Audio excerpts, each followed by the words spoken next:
নারায়ণগঞ্জের রূপগঞ্জে বর্ণাঢ্য আয়োজনের মধ্য দিয়ে এতিম শিক্ষার্থীদের অংশগ্রহণের সময়ে টেলিভিশনের 15তম প্রতিষ্ঠা বার্ষিকী উদযাপন করা হয়েছে। শুক্রবার দুপুরে ইছাপুরা বাজার এলাকায় পূর্বাচল প্রেস ক্লাবে আয়োজিত অনুষ্ঠানে 25তম এতিম শিক্ষার্থীদের সঙ্গে আনন্দ ভাগাভাগি করেন অতিথিরা।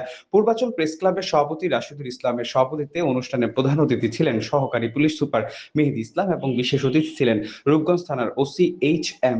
সালাউদ্দিন। অনুষ্ঠানে দোয়া ও মোনাজাতের মাধ্যমে দেশের শান্তি ও সমৃদ্ধি কামনা করা হয়। পরে কেক কেটে প্রতিষ্ঠা বার্ষিকী উদযাপন করা হয় এবং সময় টেলিভিশনের সাফল্য কামনা করা হয়। আমরা যারা এখন বর্তমানে যেই সহকর্মীরা রয়েছে সাংবাদিকরা, তারা আমরা খুবই আন্তরিকভাবে কাজ করছি।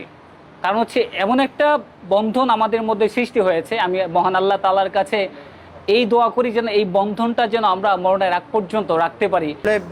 আপনারা সবাই জানেন একটা 5ই আগস্ট পরবর্তী যে আমাদের দেশ যে পুনর্গঠন প্রক্রিয়া চলছে, এই প্রক্রিয়ায় সাংবাদিক ভাইয়েরা অত্যন্ত গুরুত্বপূর্ণ ভূমিকা পালন করছেন। সমাজের যে অসঙ্গতি এবং সমাজের যে অসঙ্গতিগুলো ছিল বিগত 17 বছরে, এই 17 বছরে আমরা দেখেছি সময় টিভির সাংবাদিকরা এই অসঙ্গতিগুলো কিন্তু সবসময় তারা বস্তুনিষ্ঠভাবে তুলে ধরার চেষ্টা করে। সময় টেলিভিশনের মাধ্যমে আমরা আপডেট বস্তুনিষ্ঠ সংবাদটি পেয়ে থাকি।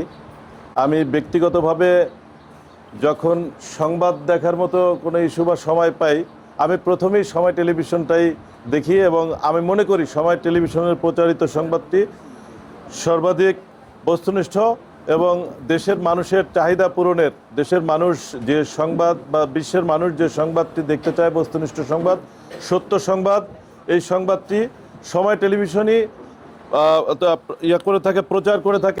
দৈনিক আজকের বাংলা .net